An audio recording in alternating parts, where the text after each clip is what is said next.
But the reality is that for a lot of people, there is this gap between how they're currently behaving and how their doctor says, listen, I need you to eat differently. I need you to start being more mobile, or this is going to have health consequences. That for many, if there exists technology to help them close those gaps, we are all in a significantly stronger place together. So when I think about like the prospect of persuasive technology and how it's going to be this thing that saves us, that's what I think about. Hello and welcome to Digital Mindfulness. I'm your host, Lawrence Sampofo. Today we're here with the co-founder of Dopamine Labs, Ramsay Brown. As a creative technologist, Ramsay is at the forefront of helping individuals and companies to both increase and reduce their app usage with pretty amazing results. You should listen to this show if you want to understand how addictive technologies shape our behavior, how persuasive technologies can help us to become the best versions of ourselves, and why AI-driven addictive technologies are an inevitable part of our digitized lives. But first of all, welcome to Digital Mindfulness. Over the past 3 years, we've brought you the best teachers and thought leaders to teach you how to be your best self in a digitally distracted world. If you're new to our show, then the best place to find out much more about us is to visit digitalmindfulness.net/start, which has a collection of some required listening podcasts where we discuss everything from becoming more focused to habit building, cyberbullying, and much, much more. Okay, enjoy the show with Ramsay Brown. Hi Ramsay, welcome to Digital Mindfulness. It's a real thrill to have you on the show today, and I'm really looking forward to learning about you and the work that you're doing at Dopamine Labs. So welcome. Awesome. Thank you so much, Lawrence. I really appreciate you having me this morning. So Ramsay, let's just start at the beginning. I wonder if you can introduce yourself to the audience, tell us a little bit about yourself, but more importantly, how did you come to founding Dopamine Labs and being interested in this area? Yeah, absolutely. So I'm Ramsay Brown. I'm a creative technologist, a neuroscientist, a computer programmer, an escaped circus bear, and an Oxford comma enthusiast. I had the pleasure of training at University of Southern California, where I did undergrad training in neuroscience, and I liked it so dang much that I stuck around for a PhD.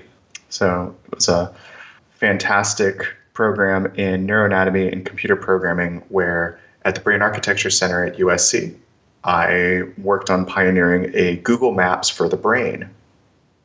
So instead of having a piece of software like Google Maps that would tell me how do I drive between Los Angeles and San Francisco and show me the routes, my Google Maps for the brain instead would show you how to get between smell and memory, or memory and reflexes, and would show you the connections that researchers had found in the mammal connectome to be able to plot out those routes that information flows. And this would be a tool for scientists and educators and physicians to use to better understand brain architecture. So I really cut my teeth on what lives at this intersection of brains, minds, machine, and design.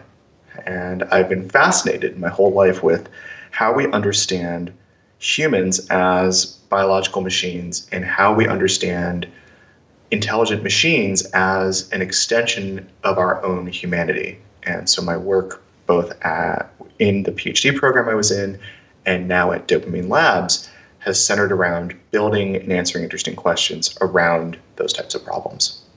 Well, that's fascinating. So Ramsay, tell us a little bit more about Dopamine Labs itself. What inspired you to work in this place and particularly start up this company? Yeah, so I met my co-founder while we were in our PhD program together, an extremely intelligent young man who I knew I could work well with.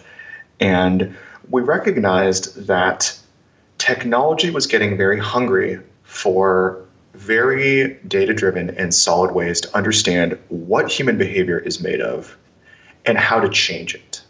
So you had authors coming out like Nir Eyal, who wrote Hooked about how to build habit-forming technology. And you had academics like BJ Fogg coming out and talking about captology and the idea that technology could be persuasive and designed towards persuasive ends. And we recognized that these guys had intellectual predecessors, people like B.F. Skinner, who pioneered behaviorism, as the giants to stand on their shoulders of. But they weren't positioned to build technological products that would answer these types of questions. They were doing a lot of the interesting writings on the field and advising and consulting on the field.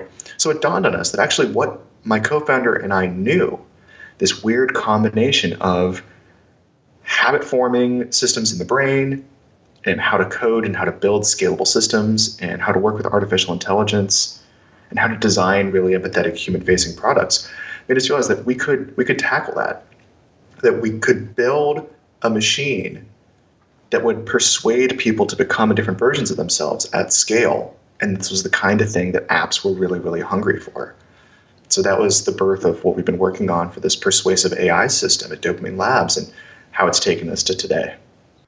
It's interesting, Ramsay, that you mentioned that phrase about becoming the best version of yourself, because it's something that we see that's replete in society. It's all over the place. If you go to the gym, you can be the best version of yourself.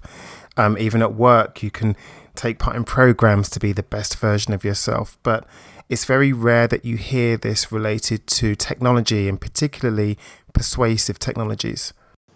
Yeah, I really think so. I think it's very deeply ingrained right now in our cultural dialogue that you aspire to the capital G, capital L, good life, and that everyone is trying to position themselves to be your partner in getting there. So exactly what you said, brands are willing to stick their necks out and say, drink Coca-Cola because that is the good life. And they'll point to pieces of happiness or this old-timey connection to an era you never lived in as to propose that that's happier than what you have today.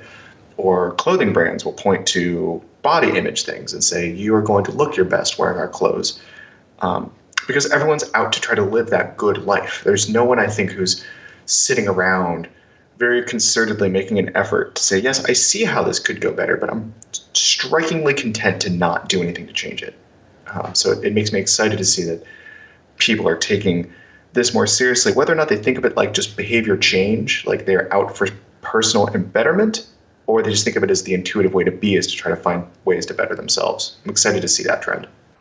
So in the early days of digital mindfulness, we've been really fortunate to have some really great speakers on the show, such as BJ Fogg and Nir Eyal, the people that you've referenced. But I'm wondering if you can just tell the audience a little bit about how technology changes behavior.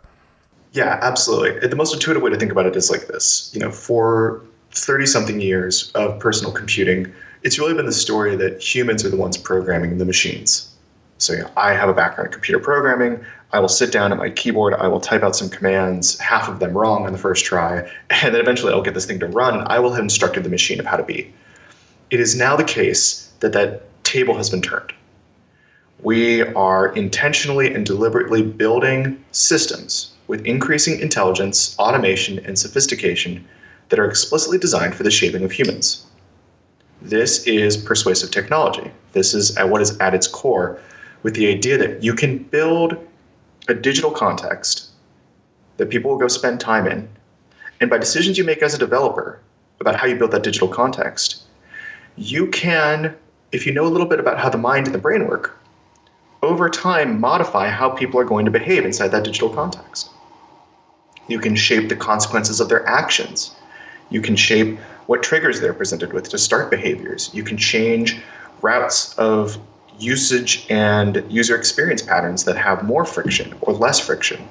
Some of these are described as the black patterns that you were describing, or dark patterns that people talk about. Some of these are just components of what Nir and our team has been calling behavioral design, that we can think of these just like other types of design patterns in industrial design or architectural design. But that is now the case, that increasingly, and we see this more and more, especially in mobile devices, these tools are designed to intentionally turn you into someone else, and most frequently, just the kind of person who uses that particular tool more. So, Ramsay, would you say then that the motivation to start Dopamine Labs really came about from the theory that this was something you knew about? Or was it more from experience? Was it from the sudden realization that you could feel your behavior being intentionally changed or shaped?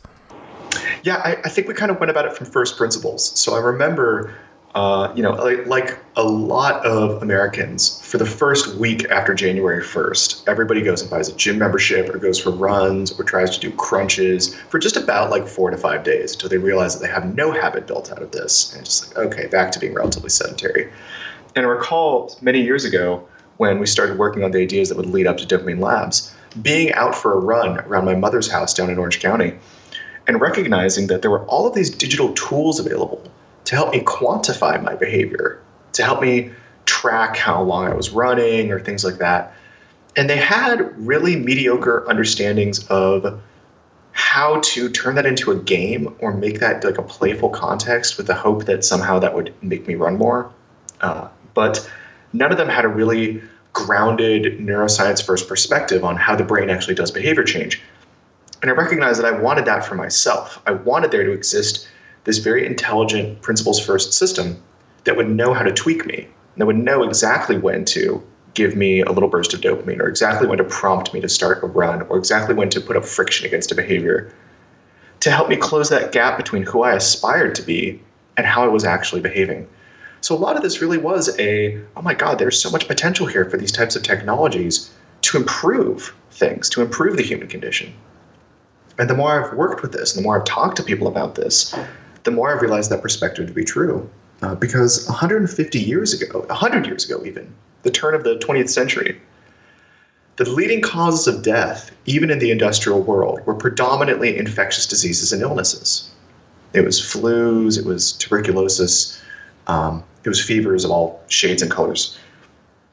And it was only through a really rigorous technology of the body, of modern medicine, sanitation, sterilization of our instruments and our food, pasteurization, that we were able to drastically improve the livelihoods, the lifespans, cut infant mortality rates over the course of even just a couple decades, drastically improved. But you look at what's going to kill us today in 2017 is boredom and cheeseburgers. That's what's going to kill us, even in the post-industrial world and increasingly in the emerging world too. It will be type 2 diabetes, cardiovascular disease, stroke, obesity, and anxiety and stress-related illnesses. These are things that have strong behavioral components. There will be people who fall from type 1 diabetes, of course. There are people who will fall from accidents and from things that were outside of their control, and all of these are travesties. But the reality is that for a lot of people, there is this gap between how they're currently behaving and how their doctor says, listen, I need you to eat differently. I need you to start being more mobile, or this is going to have health consequences. That for many, if there exists technology to help them close those gaps, we are all in a significantly stronger place together. So when I think about like the prospect of persuasive technology and how it's going to be this thing that saves us, that's what I think about. I think it's really amazing, everything that you're speaking about, the ways that technologies can help to close the gap between who we desire to be and where we actually are right now as people. But I'm sure you also know about the massive argument now, the kind of massive debate that's going on about the ways that technologies are being deliberately engineered to increase the time that we spend on them, or to increase click rates, the rates that we click on certain things. And I'm wondering if you can just speak to that and tell us about how that actually happens, because obviously this is the flip side of persuasive technologies. Yeah, absolutely. So let's unpack some of this for the audience too. So hi, audience. For those who don't know of me and my company, like I said, Ramsay Brown, and I run Dopamine Labs in Venice, California. And we do two things. We use artificial intelligence and neuroscience to make apps more addictive and help people break app addiction. So we should probably unpack what we mean here by that. When we say make apps more addictive, if an app can figure out when to provide you a little moment of joy when you didn't see it coming, you will use that app more, period. It is a reflex that we've evolved. It is critical to vertebrate and mammal survival. It is an extremely ancient brain system that casinos have figured out how to get right, that just for fun, casual games have figured out how to get right. And now we have taken what we knew about AI and neuroscience to build a system that will automatically figure out for everyone how to give them the little burst of dopamine they need to get them to come back longer, engage more. And narrowly, when we say engage more here, because it's such an industry jargon term, we really mean increase the frequency and intensity by which someone performs a behavior inside of a digital context. So come back and push the button more. That earns them a little burst. So that holds potential to be both very good for people and very bad for people. So for us, thinking about like the consequences here and what's at stake when we talk about the distinction between habits and addictions, we tend to think about it like this. Now, fair caveat, it is hard to get 10 neuroscientists or physicians or psychologists or psychiatrists in a room and get all of them to agree on a single definition of addiction. It's one of these terms that we all can we know it when we see it, but it's hard to nail down exactly what are the criteria, and it's kind of a moving target. But one of the phrases we work with here is that an addiction is a high frequency and intensity of behavior that might not be exactly what someone wants or gets in the way of them thriving. So we use this to talk about people who have these strong behavioral patterns around something they don't necessarily like or want.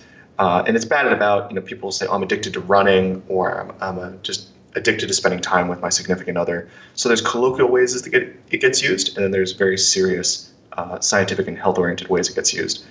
When we look at what's going on with app addiction then around negative parts of this, where people are developing addictions to apps they don't like, I think this becomes a responsibility on us and then the community as a whole to do two things. It's a responsibility for us to do our best to make sure we can work with teams that are well aligned with what people actually need out of their lives. So, if technology is going to be more persuasive, can we make our first effort to make the things persuasive that should be persuasive, like diet apps or education apps or fitness apps or pedometers, things would be good for people. And knowing that eventually all of this technology will try to find its own way to be persuasive in one way or another, what can we do to arm people with tools and technologies and knowledge that their technology is persuasive to help them break any cycles they want?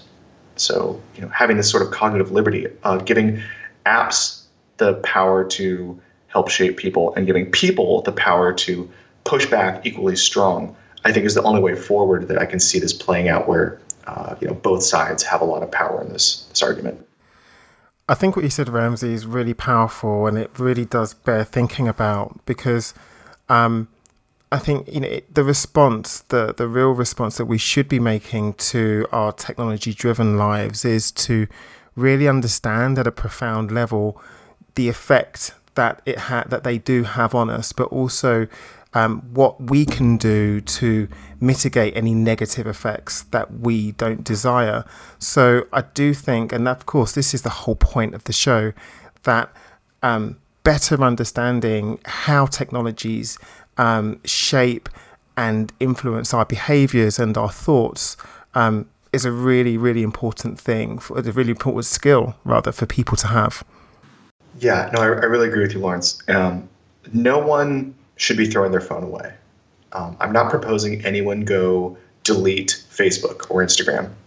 What I am proposing is that everyone go find ways to not only learn more about what apps are doing to shape their behavior, so you come in emotionally and mentally prepared, but pick up other technologies that can help you take back control.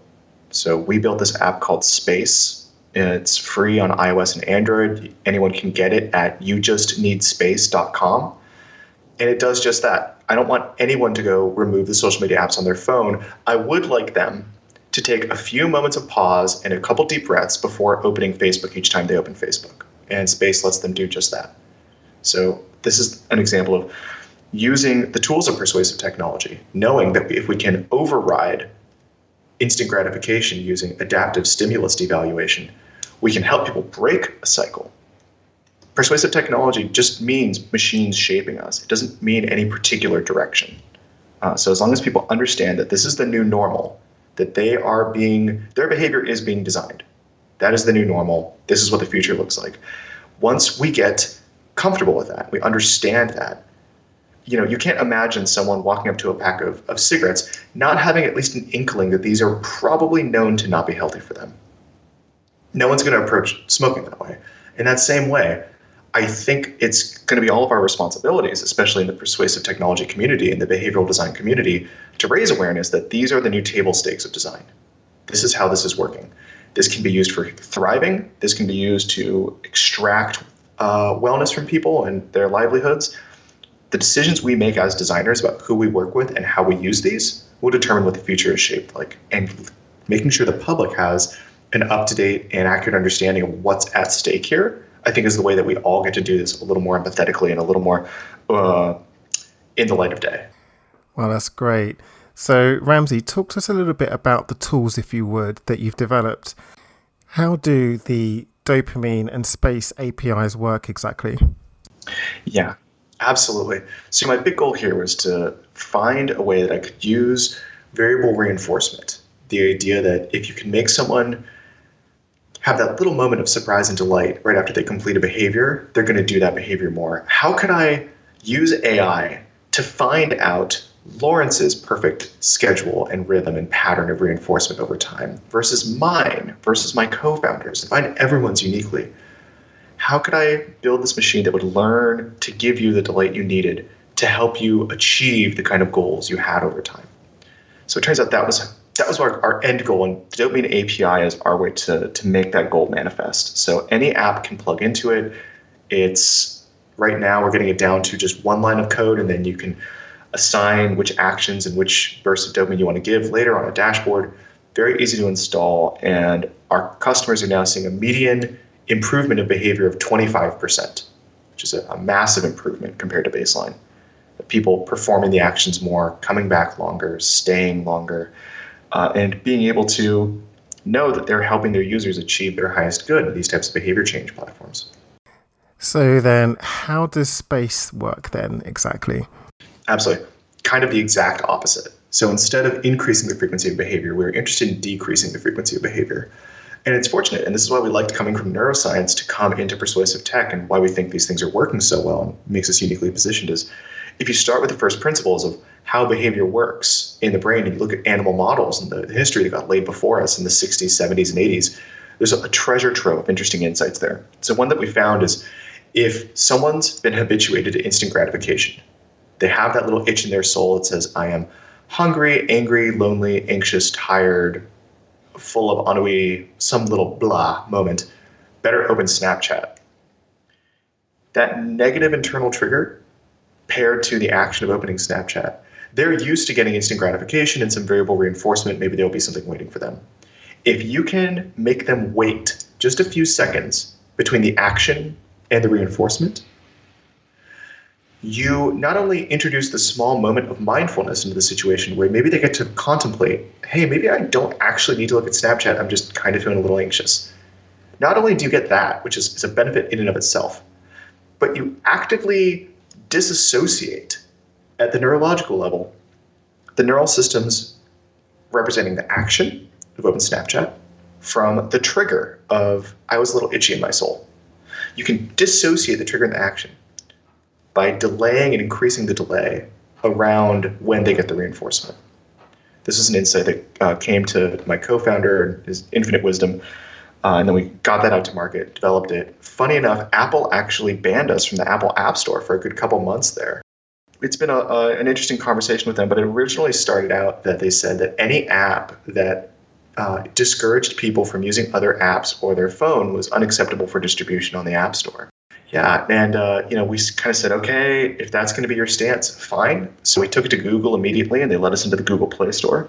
And we pounded a big box of Red Bull, and I rebuilt the whole thing into a web app that could run in Safari browser in about 48 hours, and we got that out to market.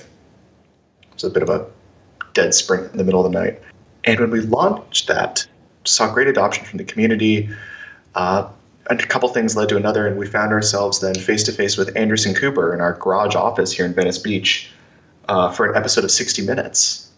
And the morning after that 60 Minutes episode aired, so it aired on a Sunday night, and the morning after that Monday, I got a phone call from Apple saying, there appears to be some miscommunication. We didn't really mean to ban you. So I learned if you want to get your app in the App Store, all it takes is Anderson Cooper.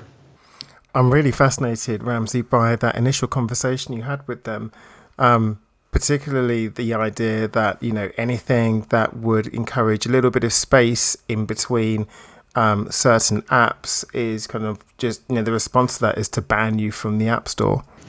Yeah, exactly. So the idea that someone, found a way to, without really interfering with anyone's code or breaking any of the API rules about how apps can work, someone found a way to get in between someone and their app addiction. I think, at least for the development review rep that we talked to, that really rubbed her the wrong way, and so she had the authority to put the kibosh on the project.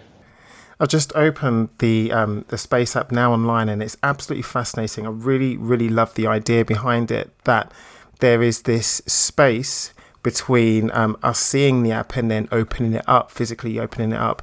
And it's that space that can lead us to regulate not only our digital behaviors, but a whole raft of psychological and physical behaviors. And it's by closing that space or minimizing that space between looking at our phones and immediately going into the app. That's the thing that really generates addictive behaviors.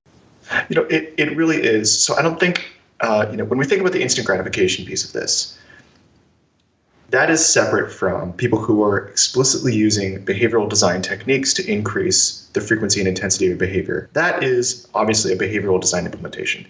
But even if we just look at the sheer physics here, the forces that are making a lot of technology more addictive, even without intentional design, are the same forces that are at play just in general technological progress.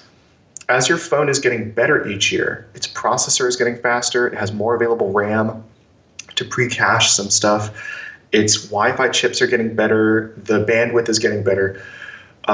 Inadvertently, just because of price performance doubling and the inexorable march of progress, the delay time between you starting a piece of software and you getting what you wanted has been going down over the years. If you can imagine, it used to be the case in the 90s where I grew up. My family was in tech in the first .com time period, and so I grew up coding, and I was a kid who was always on the net back when it was dial-up. I remember what it was like to use that. You turn on the computer and you came back 30 minutes later, and then you turned on AOL and you came back 5 minutes later, and then you were allowed to dial up and you came back 10 minutes later. And maybe like an hour after you initially thought, I should check my email, you got to check your email. Of course, I'm doing a slight exaggeration here, but the whole point is there was a lot of intrinsic delay in the system. So no one could have imagined in the day-to-day how operationally, if everything worked at that speed, we could ever talk about being addicted to our tech. But as that time delay shrank,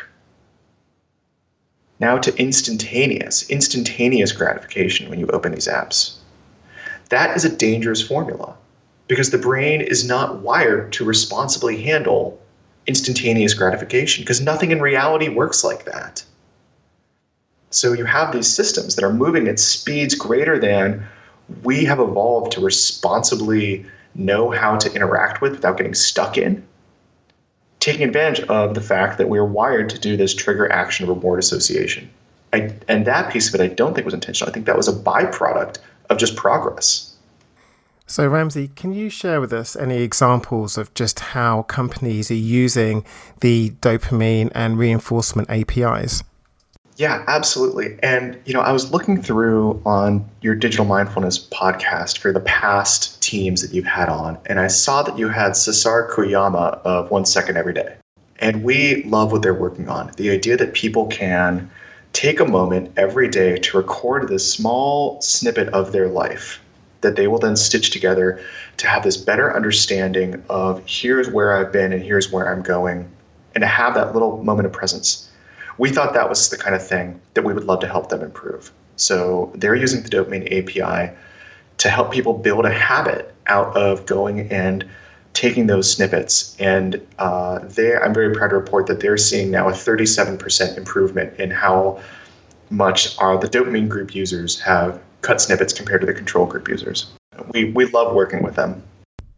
So Ramsay, of course, I'm sure you're aware that there are lots of people, lots of groups that are very concerned that people are spending much more time with their digital devices, on their different apps that they use. And of course, Dopamine Labs exist to make technology more addictive. So I'm wondering, what would you say to those concerns that people would have generally to the work that your company does?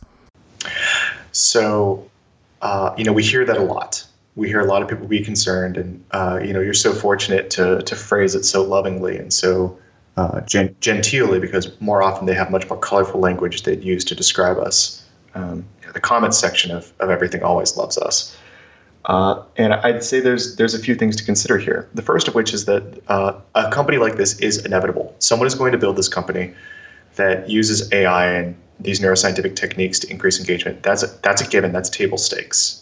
Anyone who thinks that this is going to get unbuilt isn't paying attention to progress. And in the same way that someone was always going to have built the atomic bomb, I'm not proposing that what we have here is the atomic bomb. Any piece of technology, any technique that can exist will eventually have someone who manifests it and brings it into existence. That's just how technology works. Anyone who's interested in diving more on this about what technology wants can go read What Technology Wants by Kevin Kelly. I like The Technological Society by Jacques Ellul. There's a really good outline why all of this has happened, and it's mostly outside of what humans want. Technology wants more technology, and a technology of the human mind is a thing technology would crave. So we are building it. Anyone else who had our particular types of backgrounds at some point may have emerged and built it as well. The second thing I'd like to say is that we're proud to be building it because we think we've got a pretty good head on our shoulders in terms of the ethics at play here. We have lines in the sand of who we work with and who we don't. And it's occurred to us that the right answer here isn't just increase engagement. Because to be fair, every time you receive a push notification on your phone, that actually usually doesn't come from the app that sent it to you. It's usually mediated by a third party who you can go to their landing pages, and all of their rhetoric is about increasing brand engagement or get another 10% out of your user base. And no one's flipping their minds looking at the people who are the mongers of push notifications as like, oh, wow, these guys are the devil. But that's the exact same thing. It is just another behavior design approach to increase the amount of frequency and intensity that someone's going to behave. We just happen to be a little more honest about what's going on here. Listen, here's what Dopamine Labs is about. We're not going to try to pull the wool over your eyes on this. This only goes well when we can all be transparent. So we think we've got a good head on our shoulders about being pretty honest with people about what we're doing and why we're doing it. And we think we've shown good faith here by not just developing the Dopamine API, but by also developing space. Space is free. We didn't charge people. We charged it at the beginning just to do a pilot test, but you can go download Space for free right now and get yourself unplugged with the same level of sophisticated backend that we charge people for on the other side of the table to increase engagement. If that's not a show of good faith, I don't know what is. And I can't say that any other company that would have built this technology has done anything like this. So as far as I'm concerned, we're coming out heads and shoulders above in terms of the ethics play here of being the good faith actor. And then finally, and very radically, I propose that we should want persuasive technology. As I said earlier, the things that are going to kill us this year overwhelmingly are not, fortunately, are not terrorism, are not going to be all of these things that we maybe should be told to be afraid of. It's going to be a sedentary lifestyle and stress and a poor diet. And those are all things that we can have a small amount of control over or a large amount of control over. But we have more control over them than we do our genetics or the geopolitical climate. So to have a persuasive technology that helps people close that gap between who they want to be and who they are is a way that my team and I can help, at scale, 1 billion people lift themselves out of where they are now to get to where they want to be. And it democratizes better than almost anything. It goes across socioeconomic strata. It goes across political lines. It goes across sex and gender lines. It goes across national lines. We've shown the system to be efficacious in the emerging world, in the post-industrial world. There's almost no tool that's working better globally at changing that gap between who people are and who they want to be than what we've built. And to me, that is a cause for celebration because it means maybe we get to survive abundance. We get to survive this world where we have an excess of kilobytes and kilocalories and kilowatts lying around because our brain is wired for scarcity. The brain's wired to be anxious and engorge whenever you see food. But that's not what we live in anymore. So we need a tool like this. And I know it's new and I know it's different, but that's exciting. And we want people to know about it. We want people to dialogue with us and interact with it because we think there's a strong case here for why this is one of the most important things anyone could be working on right now. I wonder if you can share with us, Ramsay, because of course you've got all of this data from people that are accessing the API, but if you can share some aggregate level behaviors, not in terms of the way that people are using the Dopamine Labs, the Dopamine API, but rather just in the ways that people's lives have been improved by using addictive technologies. Absolutely. So we've had the pleasure to work with some really fantastic teams over the past couple of years globally to help improve the human condition. So we saw a 60% improvement in how often people walked after cardiovascular surgery, working with a pedometer app out of Southern California. And this is a fantastic gain because, that's the difference between recovery and not recovery. We saw a 14% improvement in loan repayment behaviors in Kenya with a financial well-being app that was giving microloans to people. Being able to pay back your loans earlier and more frequently and with more regularity just by controlling when and how you gave them a small amount of text praise over their SMS devices is a huge gain. We saw a 167% improvement in how often teens would be positive to one another and encouraging an anonymous social sharing platform. So when we look across the board at who we've had the pleasure to work with and the kind of impacts this technology is able to leave, we see people adhering to their diet better, behaving in more financially responsible ways, being kinder and gentler one another to fight cyberbullying, walking more, staying more active, recording their life, having these moments of mindfulness. To us, this is what a good future looks like. And we're very proud to be playing this kind of role in it. Fantastic. So, Ramsay, where can people find out more about you and Dopamine Labs and connect with you? Awesome. Yeah, they can get at us at usedopamine.com if they want to get in touch with me or if they want to find out how they can work with us. If they're interested in getting that little moment of zen and a little bit of breathing room from the apps that they feel like they've lost control over, they can go visit youjustneedspace.com. It's available for free on iOS, on Android, and as a Chrome extension for the Chrome browser. Well, Ramsay, thanks so much for spending time with us today. I've really loved learning more about the work that you're doing, and best of luck with Dopamine Labs. Thank you, Lawrence. As well, I appreciate you giving me this opportunity to come share and learn with you and with your audience. Congratulations on your success with digital mindfulness, and I'm looking forward to staying in touch.